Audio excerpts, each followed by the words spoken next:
Okay, what's going on, everybody? My name is Mangg, and today we're going to play a little bit more of Eternal. It's pretty good.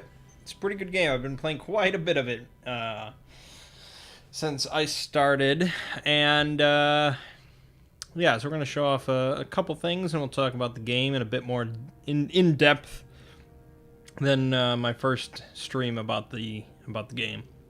So we're going to start actually with a ranked game against another player. I've actually not done this yet. All of my playtime so far has been against AI, so I have no idea how it actually goes against another player. I mean, there's actually a lot of playability against AI in this game compared to Hearthstone, where it's like, okay, you unlock all your heroes. You know, against the AI, you do the intro, and then it's like, all right, you're pretty much done. You can actually play for quite a while just against AI, as I have proven.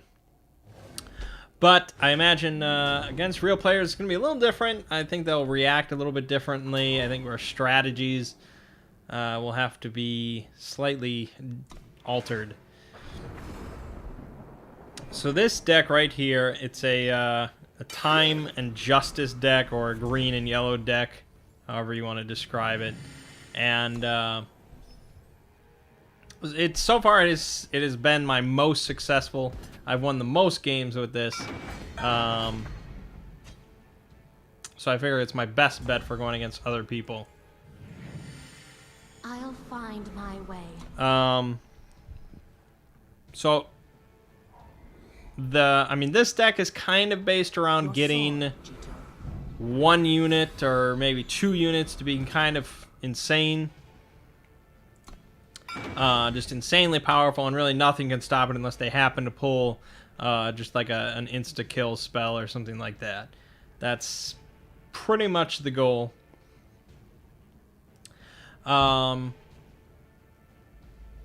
We'll see what happens.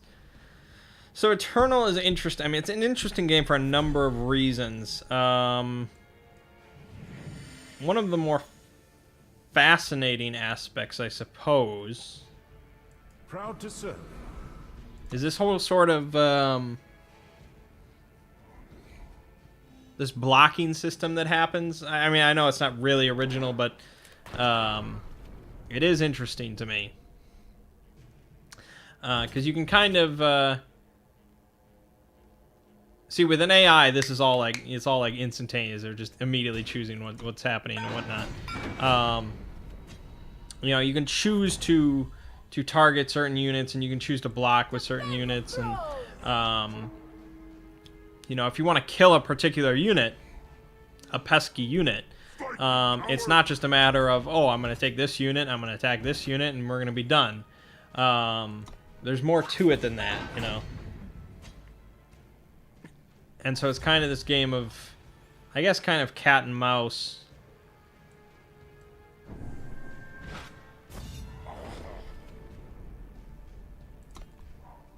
So I'm trying to stall. This is kind of a stalling deck, where I'm trying to hold off as long as possible, and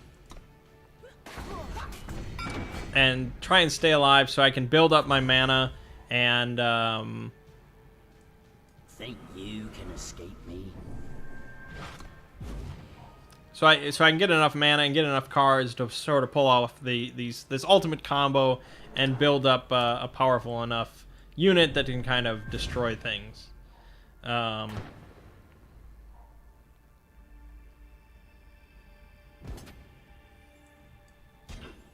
So this guy's kind of playing a very similar deck that you'll encounter with the AI, where it's kind of a swarm deck. It's filled with a lot of smaller units, and generally there's buffs involved and a lot of sort of direct damage and effects like that. And they just kind of trying to aggro your health down as quickly as possible.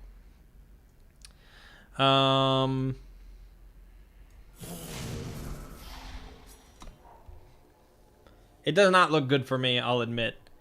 just because I'm not drawing any mana, which is a concern in Eternal. That can absolutely happen.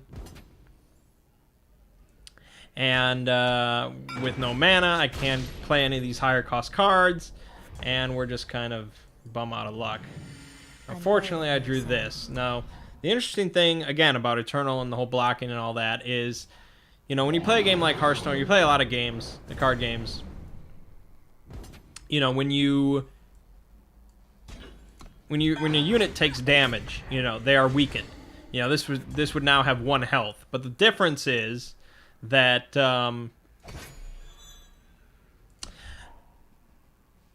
in Eternal, or I mean probably in Magic as well, and other kind of games,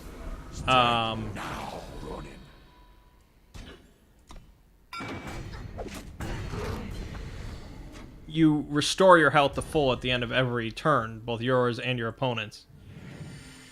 Time heals all. Okay, I might be able to recover if he cannot kill the 5/8 flying lifesteal. Lifesteal is very good in this game, I have found. And he might stop attacking now just because he knows it's kind of over. He's got the Phoenix, which is a definite problem. But fortunately, it is not powerful enough to take down this, and it's his only flying unit. I could attack with this, and he probably won't block with it. So I think we're in a bit of a stalling period right now, where neither one of us really wants to attack. Because once you attack, that unit is exhausted, so it cannot block. And so you can attack, but you leave yourself very vulnerable. And so for me right now, this is a very dangerous situation. This has, I mean, he could easily attack with this and kill either of my things, but he would lose the unit in the process. I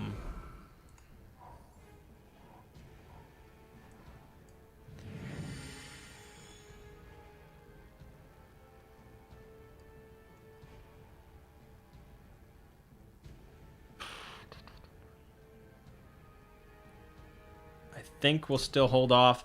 Ordinarily, this would be like, okay, we lose.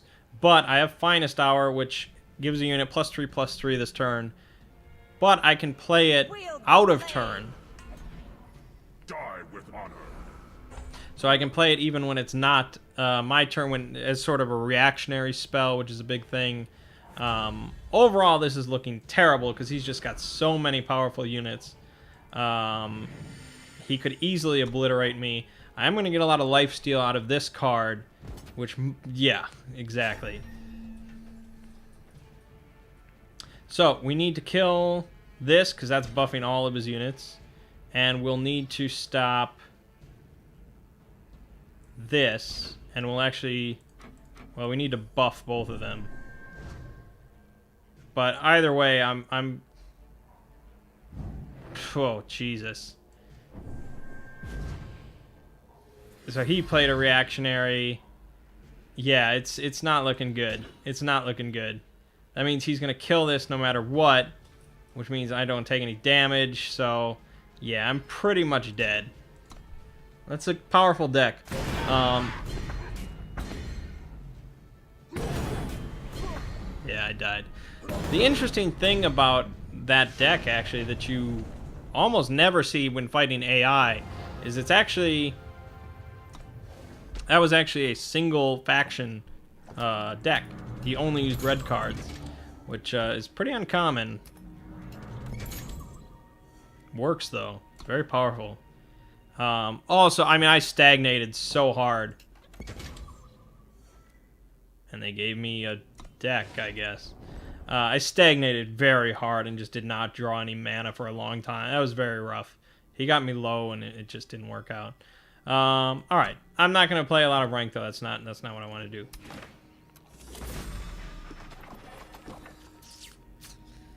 Yeah. Nah, not great. Okay, so what we're going to do is a forge, which is a very interesting thing. So it's kind of like an arena in Hearthstone. You're going to be drafting a deck, but instead of fighting other players, which you can do with the draft option over there on the right, you're going to be fighting AI opponents instead. It's cheaper to do this than a draft, A draft costs 5,000 coins, which is just way too high. I've never had 5,000 coins. But the interesting thing is, every card that you pick for your deck, you get to keep permanently, which is very cool. Now, obviously, a lot of the cards are just going to be duplicates that you already have and blah, blah, blah. But there are going to be legendaries and rares and stuff that pop up, so it's nice. Now, it's not a full-size deck. They trim it down quite a bit to only 25 regular cards, and then they fill the rest with mana cards. So it is a smaller deck, which kind of alters the game a little bit, but yeah. So what's most likely to happen with a Forge is you're going to end up with a dual-color deck. I don't think you can even do a tricolor deck, because after you pick 2 colors, they stop offering you any other colors. They just only offer those 2 types. Maybe you could get away with just doing 1 color, but I don't know. I think you'd have to be forced to pick some crappier cards. So we've got 2 units, a spell. We can either go yellow, green, red for our first faction. We'll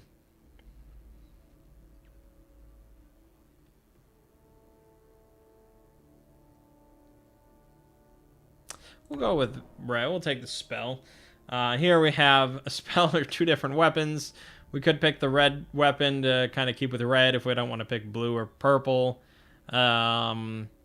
Static Bolt's not really good on its own. Venom Fang Dagger's not terrible, but alright, we'll pick the Katana. 2 units and a spell. Pirate Depth's not bad. I think we might go blue here. Red and blue is not really a great combination. But sure, we'll take it. Buffing flying units with weapons could be very good. Okay, we've got a relic weapon, which is something you equip on yourself like a weapon in Hearthstone. Another Katana or Rampage, which is a fast spell. I like Rampage. Oni Striker is not that great. Northwind Herald. Well, it's never going to be free, so it's just kind of crap. I don't have that many weapons, so we'll take the Raid Leader.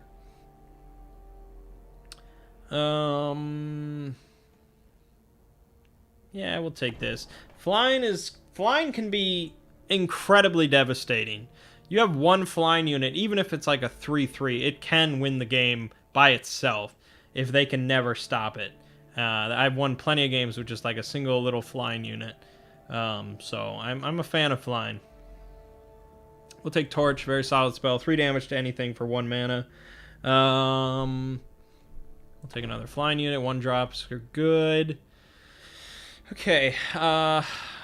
So Icebreaker, you can exhaust Icebreaker to kill a stunned enemy unit. So there are decks. You'll come across an AI deck absolutely that will use multiples of these, and just they'll only stun you and they'll kill all your shit easily. We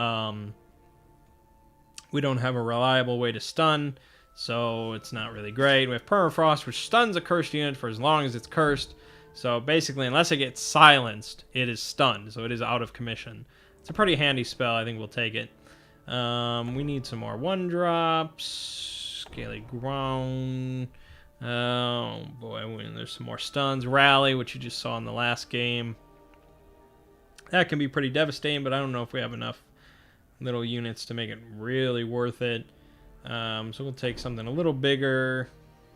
Taking this. Another Ground. Jotun Warrior. 3/5 for 5. It's just kind of a solid thing that takes a little bit of work to get through. I guess I would lean towards that. Flagbearer, Warcry of 2. It's a 1/1, so it's a little rough. The other one is a 3/3, and when it attacks, the top card of your deck is a spell. Draw it. That's obviously not going to happen too often.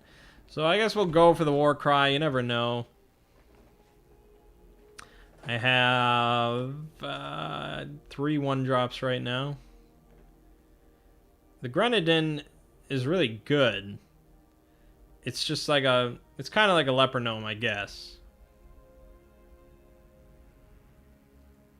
Sure.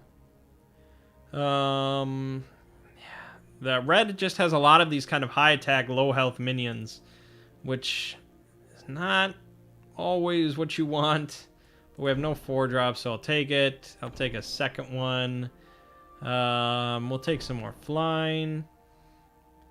Ugh. I guess. I don't know. I don't want... That's just all shit. Do I want 3 Outriders? That's rough, man. I guess. We'll take the axe so we can buff our flying units, maybe. Alright, here's a rare. Westwind Herald. 2/2 for 5. Flying, Aegis, Infiltrate, which is when you attack the enemy hero for the first time. You get to play a spell from the void for free. Staff of Stories, it's a relic weapon, so you equip it on yourself. It's got 0 attack, so you can't attack with it. And it gives you 4 armor. At the start of your turn, draw a card. So this goes away when you lose all your armor. So if I took 4 damage to my face, this would be destroyed. If we had anything that gave us more armor, then that would buff it. But usually you just end up taking the damage pretty quickly. Whispering Wind, 1/2 for 2. When Whispering Wind attacks, you may discard a card to draw a higher cost card from your deck. That's a pretty interesting concept. I don't know how good that is in Arena or in Forge. So none of these are really compelling. But I guess we'll take the win. Alright, so the AI opponents that you're going to be fighting in the Gauntlet and in the Forge are, I guess, thematic. I'll get to that in a second. So, okay, so you have your opening hand. This is kind of nice. We have 2 1-drops. We have a weapon, a 1-cost weapon. We have a spell to kind of deal with a bunch of shit that he plays. It's a solid start over here, but here is the problem. 2 primal sigils mean we do have a turn 1 play of playing the Cloud Snake Hatchling, but we could easily go 6 turns and never pull a red sigil, meaning I lose the game. So you want to have a bit more of a playable hand than that, so I'm going to risk it. This is really not much better. We have 1 of each, at least, which is nice. But now we have no turn 1 play, we have no turn 2 play, we have no turn 3 play. So it's tricky. I guess it'll permafrost this. Because the deadly is pretty annoying, because even then... Now we do have a turn 2 play, so that's good. And if we survive, which we won't, well, I mean, I can't attack now. I'd love to be able to just play the katana and be done with it, but that's not how it's going to happen.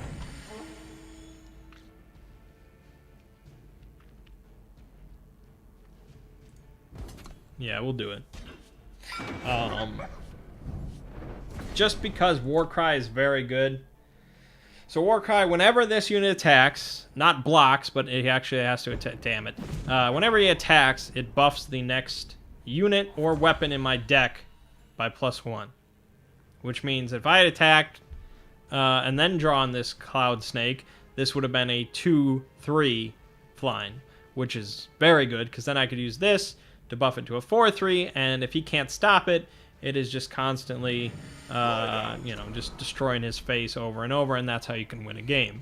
And so you can Warcry over and over. You can have multiple units with Warcry. God damn it. And just constantly just be attacking him and destroying him and so on and so forth. Or constantly attacking and building up your deck. And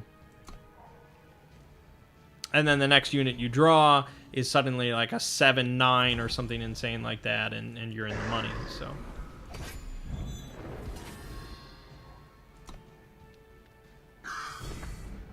Alright, so this is pretty solid. He has really not played almost any units. This deck seems to be kind of based around direct damage, which is not really going to work out for him, so that's good. I guess we'll just keep going.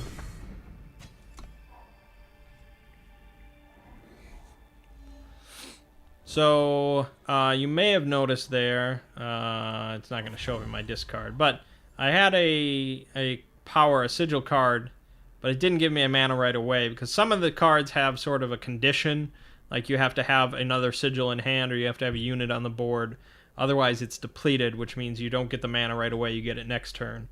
I shall give you a swift death. So it's not really ideal to play it depleted, but sometimes it doesn't matter whether it's depleted or not, so it's not a huge deal. Pretty sure we won this game fairly easily. There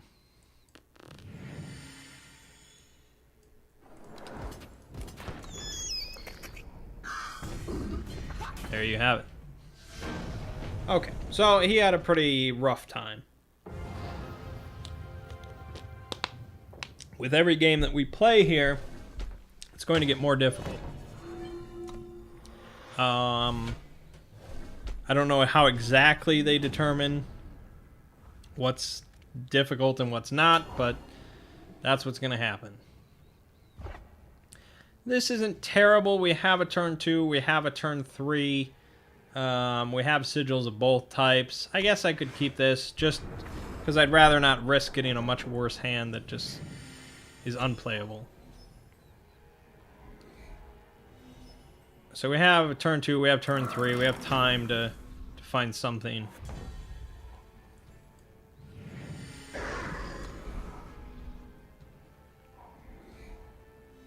If we have a few draws and we don't get anything, then we're in trouble.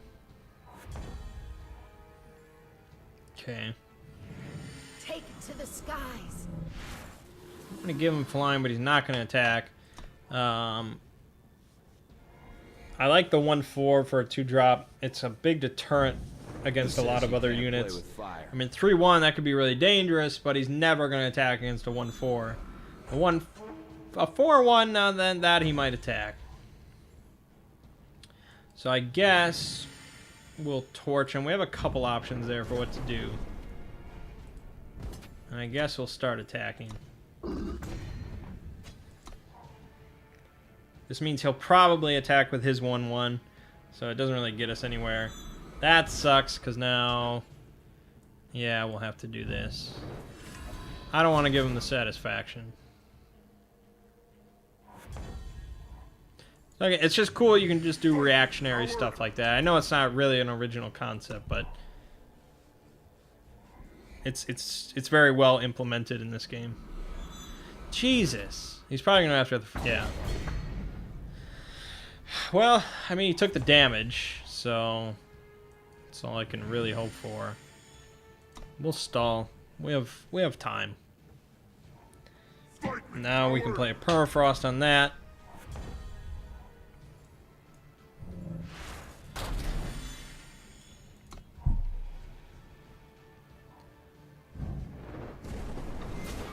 That's an attachment? Oh, shit. Well, he'll likely attack here. Which means... I don't have to throw everything into this, but I'm going to. I just don't know if I'd want to risk taking that kind of damage. So now I'm entirely dependent on my deck. Well, that's not a deterrent, but something, I guess. So I don't really want to kill this to give him the 3 damage to my face. I'd rather just let him keep pinging me. This will probably act as a deterrent unless he plays another unit. The AI is generally pretty scared of Warcry. Yeah, see, he didn't attack because he doesn't want to. He doesn't want to. If he attacks, then he's exhausted, and I can just attack with this guy for free, which gives me the Warcry, which is a pretty big benefit when we're top decking. So that means the next unit I pull out is going to be big. Well, bigger. Okay, that puts us in a pretty good spot then, because he cannot block this guy with his 1/1. It's got 5 attack. Pretty devastating, and now we get to go at it. Okay, so he blocked it just because he wanted to prevent the 5 damage. Once the AI's health gets to a low enough point, they will start just sacrificing units to prevent damage to their face, which, you know, makes sense. A player would do pretty much the same thing. But the AI is, like I said, it's fairly predictable in when it's going to attack, when it's going to block, and things like that. So you can kind of play around and predict that. It's a very logical system. Whereas with another player, there is, of course, a certain logic to it, unless the player is just bad. But I think there are certain moments where the AI does really stupid stuff that a player would just not do, so.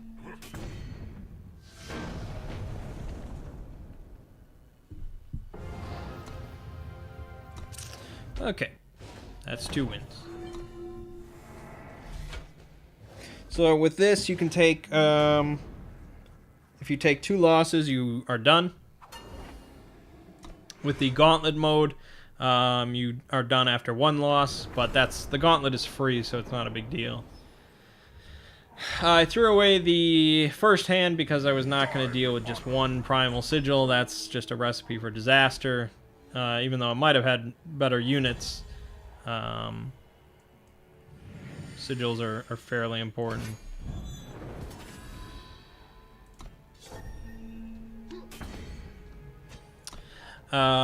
So we've got a 4-1 with Warcry, and he's got nothing on the board, which is a pretty good start for us.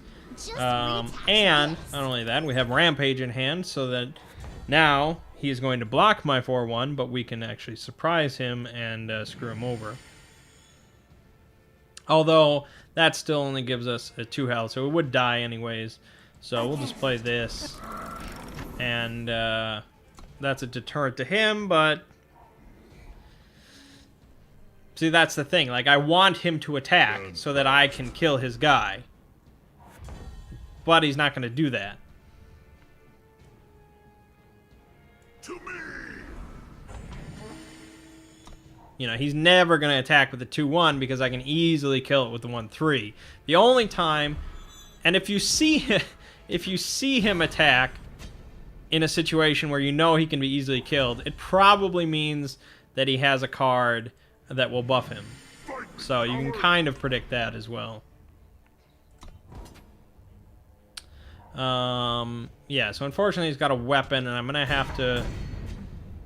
Even though he's got only 1 armor, it doesn't matter. He can make an attack with it. Even if I throw everything at him now. Well, Rampage might save me. It depends on how he blocks, really.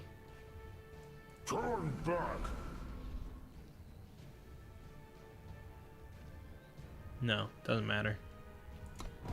Okay, so he's probably gonna kill the 1-1. This is vicious. He's got 8 armor on his weapon, and he's got a solid board over there. Even with Rampage,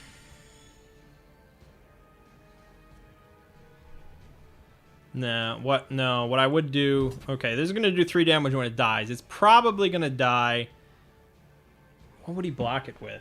He would block it with this, which means it wouldn't die with Rampage, and 3 damage would get through, which means that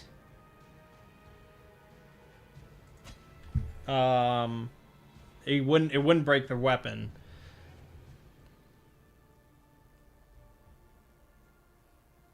If I attack with this, he's going to throw many things at it. He'll throw both of the 2-1s at it, and probably the 2-5. Even with Rampage, then I wouldn't get anything through. I'd kill the 2-5 and we'd be done.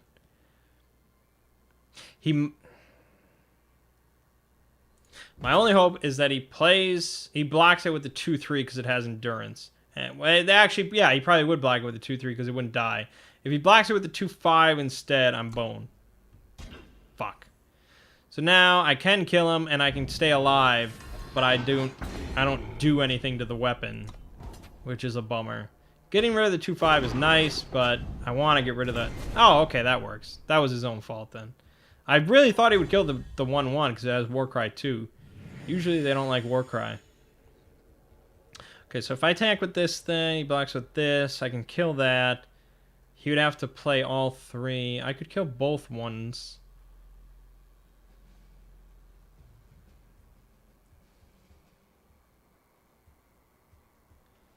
I could attack with both, but he would block this with this.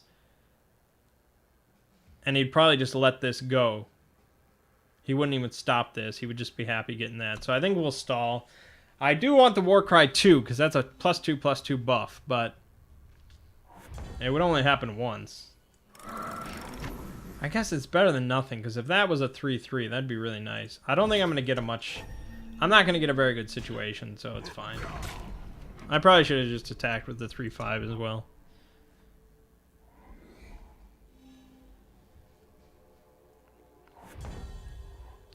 So now we wait. Now it's kind of just a pretty much top decking battle. That's a peculiar choice because he's giving up his weapon to kill a 1/1. I don't know. See, that's just kind of an AI thing. So there you go. That was our result of our Warcry 2. We have a 3/6, which means that we can attack with that now, free of... Oh no, we could attack once. Proud to serve. Actually, yes, that's an interesting thing. If we attack with this when he has these 3, he would only lose 1 unit, and he'd be fine. So 3/6 is great for defense, not so good for offense. Shields.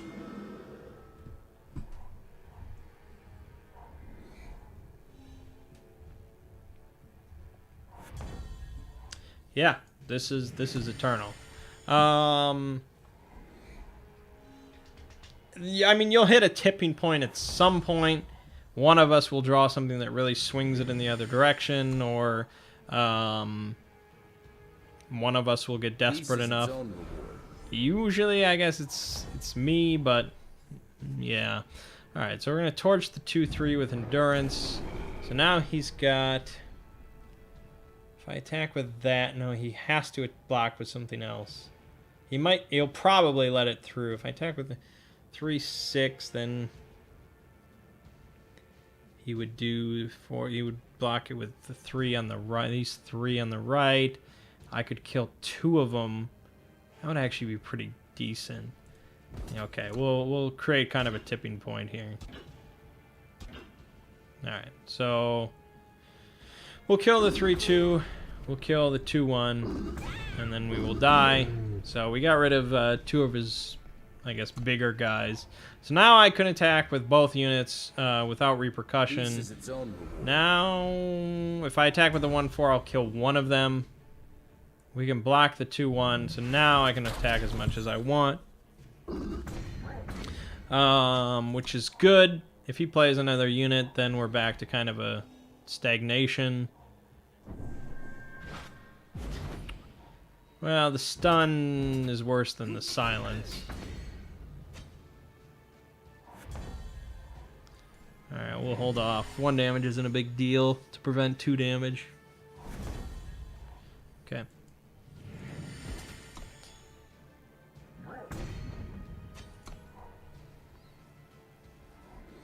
I mean, you attack with the 3/5 enough times, you'll definitely take down some health. Can you hear me?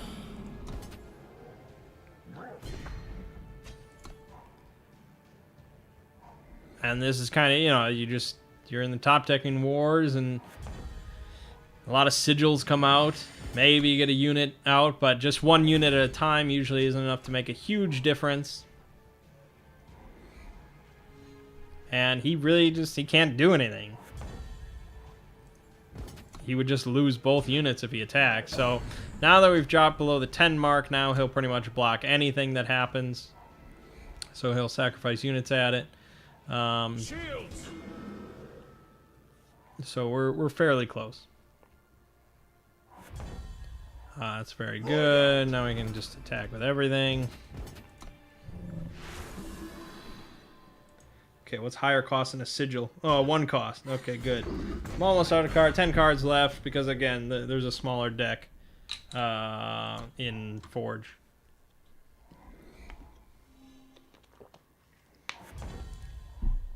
Alright. So we pretty much game over.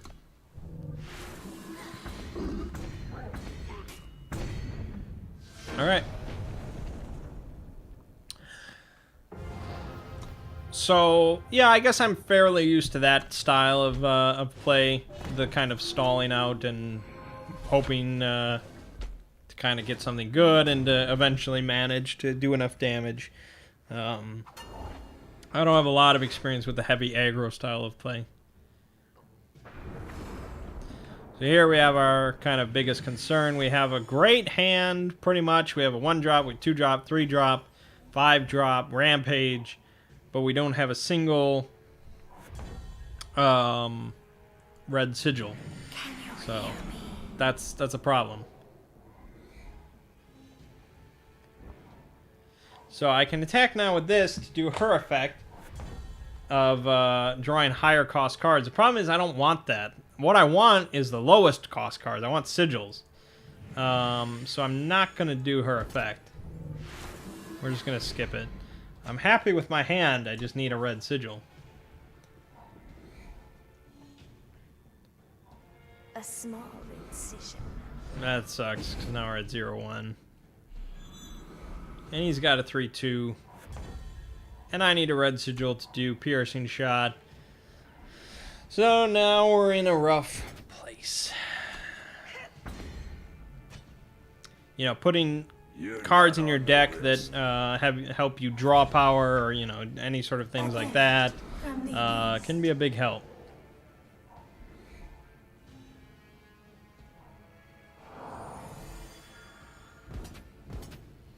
Yeah, I'm gonna not block that because I'm gonna take the risk, but after that it's gonna be tricky. Okay, so we're gonna do piercing shot there to get rid of that. And rampage. Yeah, we'll just use rampage on the Whispering Wind. So we have to conserve our 2 mana into our enemy's turn. We'll rampage. We will kill him. Block. Okay, so now we can kind of stabilize. Well, that sucks. I don't have an answer for that. To me!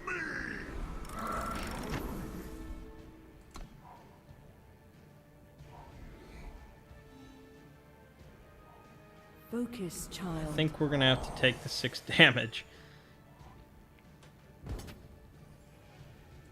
Yeah. He's running out of cards, so I'm hoping for the best, but... Fight me, coward! Okay, we'll play that just as a deterrent. I don't think he'll attack. Safe travels, friend. That's kind of cards I'm talking about. Draw a sigil of your choice from your deck. And so you get a minion, you get a sigil, everyone's happy. Now, of course, you need the sigil to play it, so it is what it is. Alright, so this successfully acted as a deterrent against the 6-4. For some reason, I mean, he figures, I guess, the AI figures that I'm in a weak spot. He can afford to stall out and hope for a solution to kill the 5-3 without losing his 6-4. Which I guess is the case. So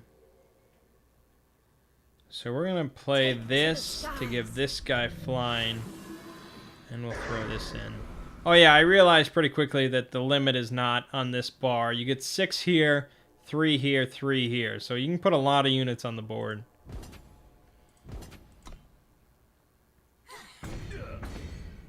Okay. So he's not going to block either of those because he can't kill it with this. I actually did not think he would attack with this, but the reason is that I'm so low on health that he figures he can go ahead with it. Because he knows that I would not sacrifice this. But the benefit is now that I can go ahead with this. Which is good. I shall give you a swift death. Because now we get Warcry 2. I mean, we're not in great shape. 7 health is not a good place to be in, but we have a better board than he does, and we can make it happen. I'm tempted to attack with this. Yeah, I think I will. Attack with those two. That's fine.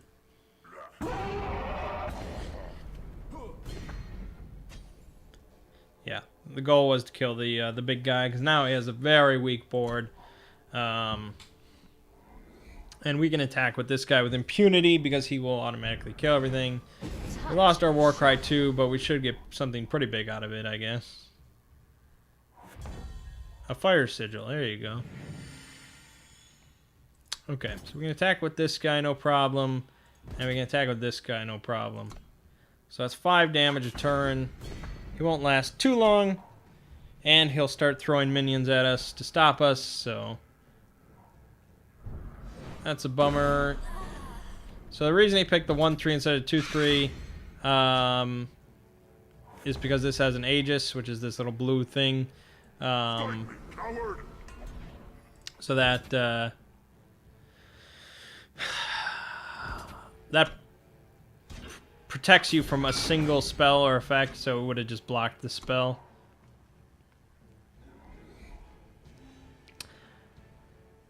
Which is pretty handy to have. Okay, so we can throw this at him, and we can throw this at him, and this at him.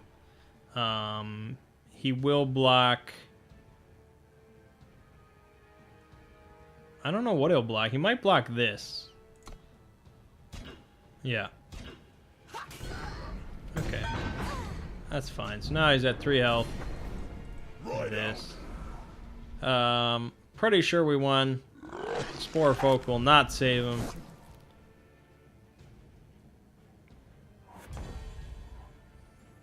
Burn it all! And now we just do attack all.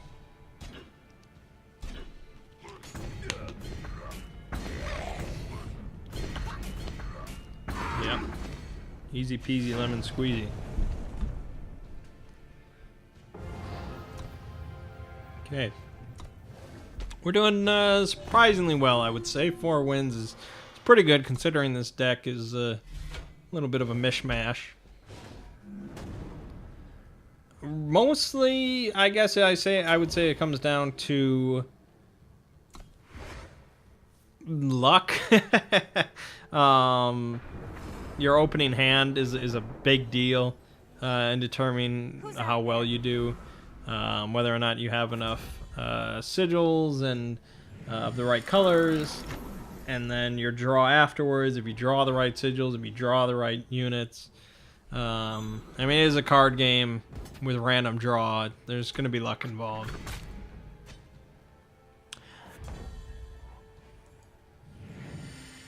So he's got a 3-3 right out the gate, which is a fairly big problem, I would say. Can't do anything about it. And even when I do get something to deal with it, it's just going to probably die. So I would say at this point, Always bring a knife to a gunfight. if he goes in with that, okay, he doesn't. If he went in with that, I would block with 1-1. Now I'm hoping that the 5-2 acts as a deterrent, so he doesn't attack with the 3-3. If he does, I will block it with the 5-2. I can't risk losing that much health. And I have another one waiting in the wings, and so it's not a huge deal. Okay, so now we can sort of straighten out, I guess. I shall give you a swift death.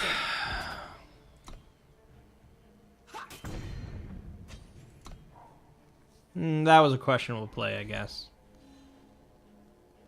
He doesn't have that threatening of a board, so it's not a big deal, but it was slightly questionable. Fight me, coward! Okay. So now we can just keep going in with the 3-2. Quick draw means that if something were to block this quick draw unit, and he deals his damage first, he deals 3 damage. If that kills it, he probably has Rally, by the way, or Finest Hour. Or Temper. Yeah, that'll do it. So in that case, I should have attacked with the 1-1, but if he had any other buff, I would have done nothing. Anyways, quick draw. So say he blocks with this, I do my 3 damage. If quick draw unit kills the blocking unit, there's no return damage to me. So it just, he just dies, and that's the end of it. So it's difficult to take out a quick draw unit. You need to have a lot of health. Proud to serve. So I mean, even this 4-3, if he blocked this, it would just die and nothing would happen. So we can pretty much keep going. He could block with both units. So now I think if I attack with this, then I'm screwed. Then either way I would be dead. Can you hear me?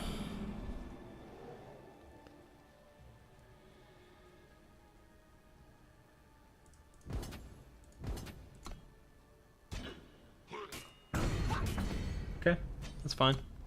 So now again, this is useless against this. He can block it, but he'll just die, and I'll keep living. So he will block it just to prevent the damage to his face, but it's all win-win for us.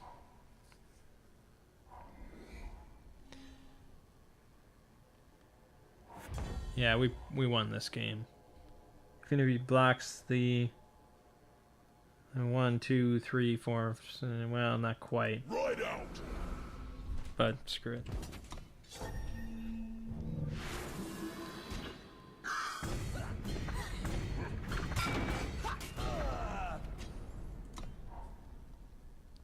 Another W in the books.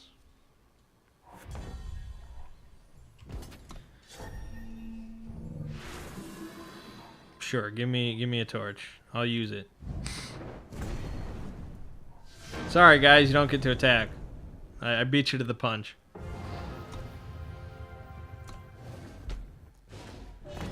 Alright, 5 wins.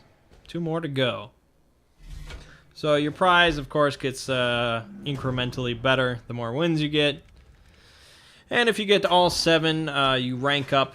So you get to a higher rank. And then your rank resets every season or something, every patch, or I don't know, something like that.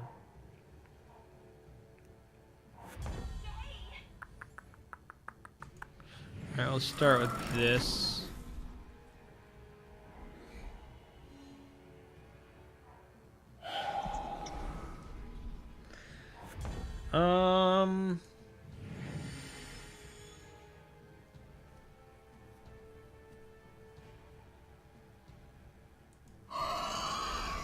I'm gonna go ahead and attack.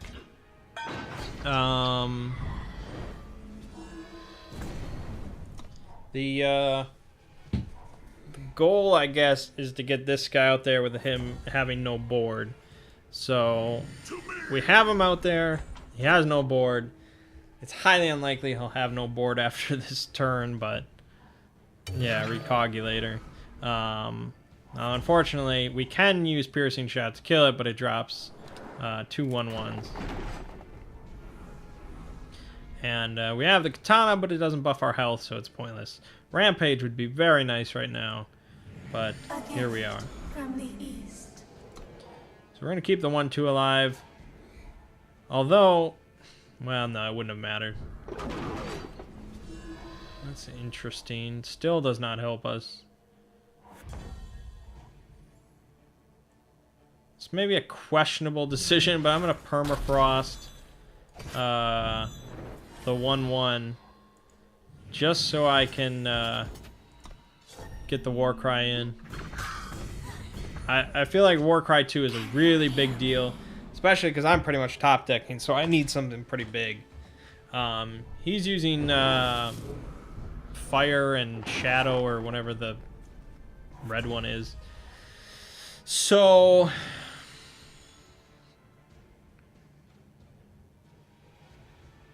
he's got a number of direct damage and insta-kills. So a big unit won't exactly just win the day, I don't think. But it's better than nothing.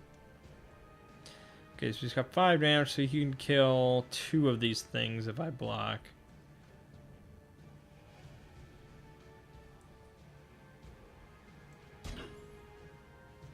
I could let it stand. We'll let it go for one time.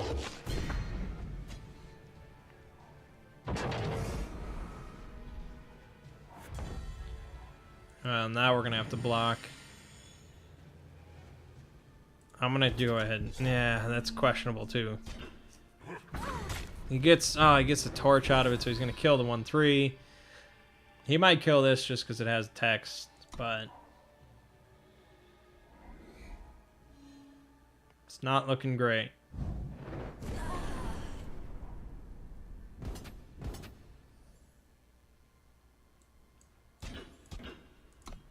So you can only kill one of those. He kills the one with text, of course.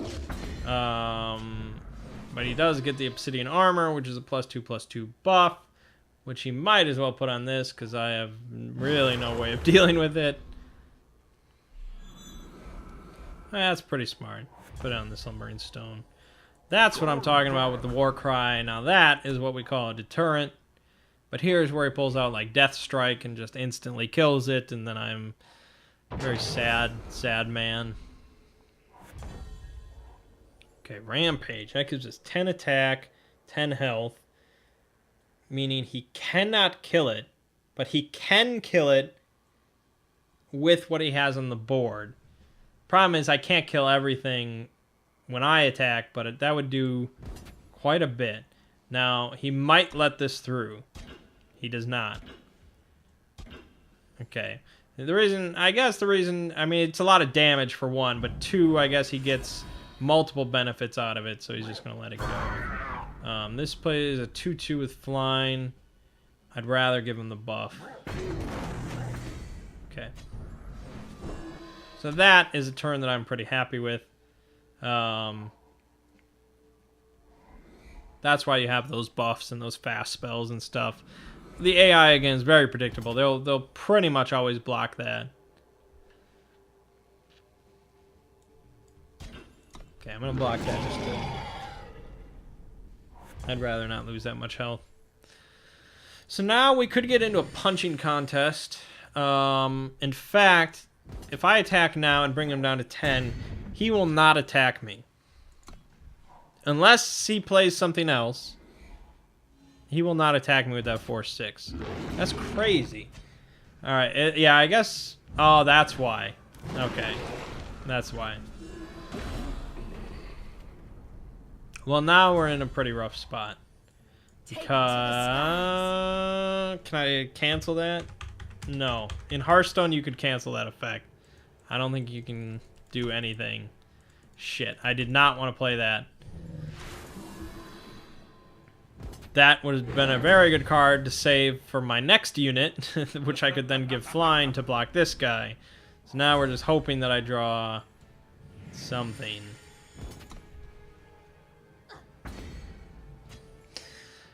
Okay, the reason I guess he didn't block there is because, one, it would have wasted this guy's effect, and two, he gets to do more damage than I get to do per turn. So this is still looking pretty rough. That sacrifice was pretty bullshit. So now if this guy was flying, it would have been the perfect deterrent to this, but here we are. So I basically have like 2 draws. Right out. Even... No, he'll just block. No. Just won't work. I would need a flying unit or a torch or something. I need it now. And even... No, because no. No matter what, I'm done. Because if I kill this, he gets a torch and he wins anyways. So that's game. That's a bummer. That's a bummer. That sacrifice won him the game. Damn. Well, that's top decking. That's how it works. That was our first loss. We get to go right back into it. Now it might... yeah, it's usually... I don't think I've ever seen it actually be the same... same opponent when you die and you go in again. I don't think it's ever been the same opponent. So it's a little different. This time we're going against the Forge Masters. I went with this hand even though it had just 2 sigils. They were all pretty low cost. There's a bunch of stuff I can play with only 2 mana. And it was 1 of each, so I figured hopefully I can draw a couple more sigils as we go.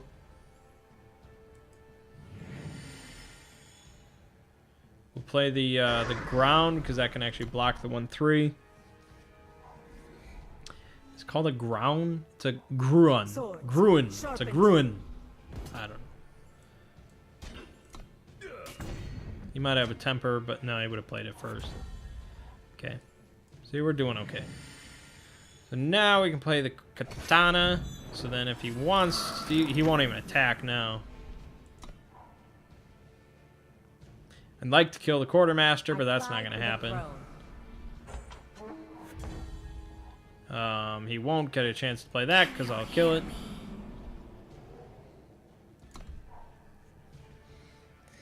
Yeah, sometimes it can be very tricky to kill a pesky unit. I'd like to kill this because it's a very passive buff for him, but he's never going to block with that.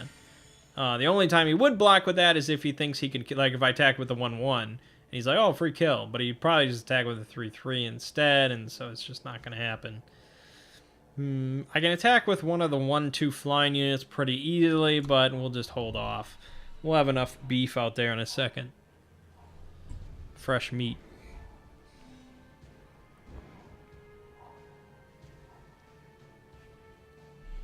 I'm probably going there, yep. I will block with both flying units if it came to that. Quick draw takes out everything, so that's pretty handy. We can start stacking on some damage. That had charged, didn't it? Shit. Oh, I'm talking. I'm talking to you. You won't stop. Well, that ruins that idea. I could give it flying. Could give it flying. Alright, we'll keep going. We don't have a unit that directly counters the 4-4. But we could easily stack up enough to do it. Okay, so the only reason that he would do this is if he drew Rally. Or maybe the potential card that gives +1/+1. But we have to assume that it's Rally, which means that we have to assume all of these cards have +2 attack. So with that in mind, you want to make like the bare minimum trades that you can. So this one, 4 attack against 1 health, doesn't really mean much. We'll throw both of these in there because it's going to die. Brett, whatever I did. Because you just have to play assuming the worst. Ooh, that sucks. That's a big piece of shit. Luckily, we have some very big units. We have some big, beefy men out there on the field.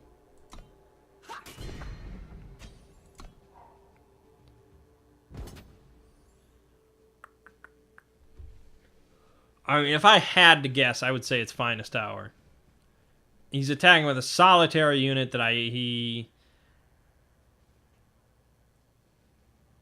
I'm going to go ahead and throw the 1-1 at it. If it's Finest Hour, no.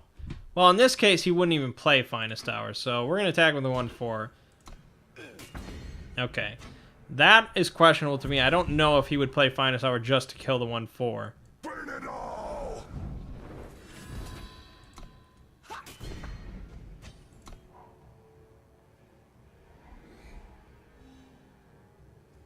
But, you know, we're going to assume that this card right there at the top is Finest Hour, which gives you +3/+3 on this turn. A gift from the east.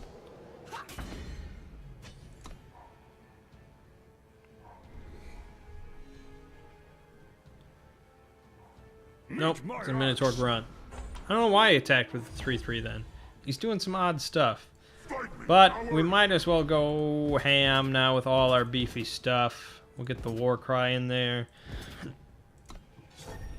Let's do all that. Let's see how he sorts it out.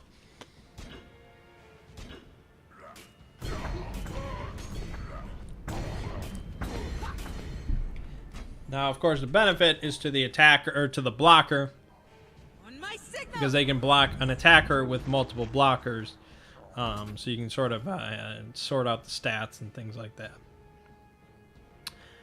Alright, we'll throw everything we got at this bad boy. He can kill almost all of it. He might not, he probably won't kill this thing. He can kill everything else.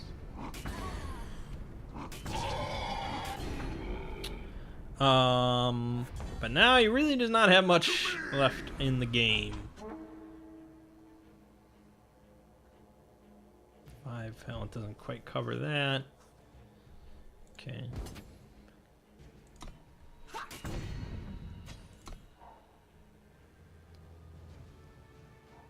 I fly for the throne. He'll probably block this. Wow. 5 health, man? That's where you want to be with your life? Just for your precious war cry? That ain't saving your ass. Meet my axe.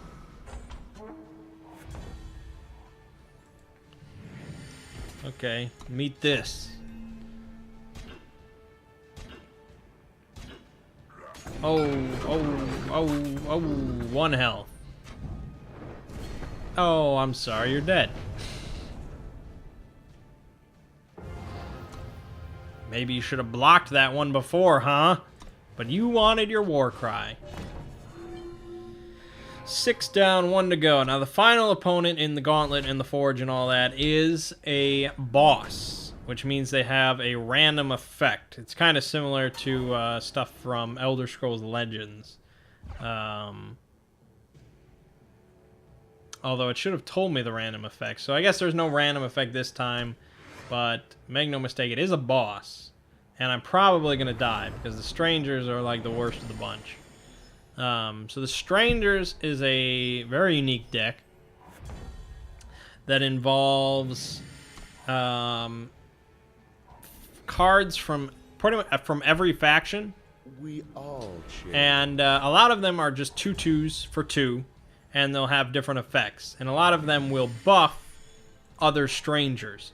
So he'll play one very soon that will say your strangers get, strangers have +1 attack, or your strangers have +1/+1, or your strangers have flying, or your strangers are deadly, or something like that. So they'll buff all strangers, and he only plays stranger cards: Combray Stranger, Ruthless Stranger, Felon Stranger, so on and so forth. And so you can already see here he's got influence from all 5 factions, and he's just going to play all these cards, and they're all going to buff each other, and they're all going to be super crazy, and I'm going to die in a few turns here. Strangers, to me, is the hardest deck that I could go up against. From the east. Not counting that I'm getting a horrible start here. And he throws in, extra spells like that, because you can use spells from every faction, and it's very difficult. Now, you can make a stranger deck. Like, you can do exactly what he's doing. It's expensive, I think. But you can do it. No matter what, I lose. So that's that. That's it. Here, when when 1 or more strangers attack, deal that much damage to the defending player. So he'll kill me with that immediately. I don't even get a chance to block. That's the stranger. It's an insane. I almost always lose whenever I go up against it. And sometimes it's a boss. Sometimes it'll be like the first things you face, and that's just it. That's your loss. So for getting 6 wins out of 7, we get 2 packs and a little over 1,000 gold. Remember that it costs 2,500 gold to go into it, so it is not like Arena. It is way less payout, but it's against AI, and it costs less than the draft. Personally, I think the draft price is just insane. 5,000 gold is way too much, and not only that, 500 gems. So 500 gems is about $5. $5 to do a draft. Now, you do get to keep all the cards you pick, and that's why both of them are more expensive, because it's kind of like buying packs, but you get to pick the cards, but most of the cards are garbage anyways, so it's kind of a horse apiece, but it just it feels pretty expensive, especially because you can just lose two times right away, and it's like, well, shit. It's all pretty crap. Paladin Oath Book, pretty crap. Give me a legendary. Nope. Nope, nope, nope, nope. Eh. Okay. So that's Eternal. It's yeah, it's one of the best digital card games that I have played. I mean, I don't know if it's better than Hearthstone. That's kind of hard to say. Hearthstone is such like this powerful force in the digital card game world. It's hard to say. It's one of the best, I would say. Absolutely one of the best digital card games I've played. And I've yet to spend a dime on it, so I've gotten a lot of play time out of this. I don't know what my Steam time is a little off. My Steam says 91 hours. I think that's a little mistaken. I would probably put it at like, I don't know, 40, maybe a little less. But yeah, many hours I've put into it. And I don't really have that great of a card collection because I do a lot of gauntlets, and you know, if you fail at gauntlets, you just kind of get nothing out of it. So I haven't really opened that many packs or done that many gauntlets. But yeah, you can do quite a bit as just a free-to-play, and you can get definitely an enjoyment out of it. If I spent $60, you know, like I would on a normal game, yeah, I could probably do some pretty cool stuff. And I like that there's so many options. You know, there's a lot you can do against AI, because I don't really love playing against other people. It's not like a thing that I love. So just going up against AI, just stress-free and kind of predicting it and just figuring it out and things like that. And you get the gauntlet, where you can take your own decks into it, and you get kind of sort of different things. And you get the boss at the end, and trying to figure out which decks are good enough to go 7 wins consistently and things like that. And then you build up enough gold in Gauntlet, you get to do a forge, and you get new cards, and you get to do interesting stuff there. There's a lot to do for a free-to-play guy that just wants to do AI stuff. So, yeah, I absolutely recommend Eternal. Very good. But alright, this might be the last time that I show off Eternal. I don't know, we'll see. I'm going to keep playing it, of course. I just don't know if it warrants another stream or not. But, my name is Mangg. This has been Eternal, and I'll see you fine folks around.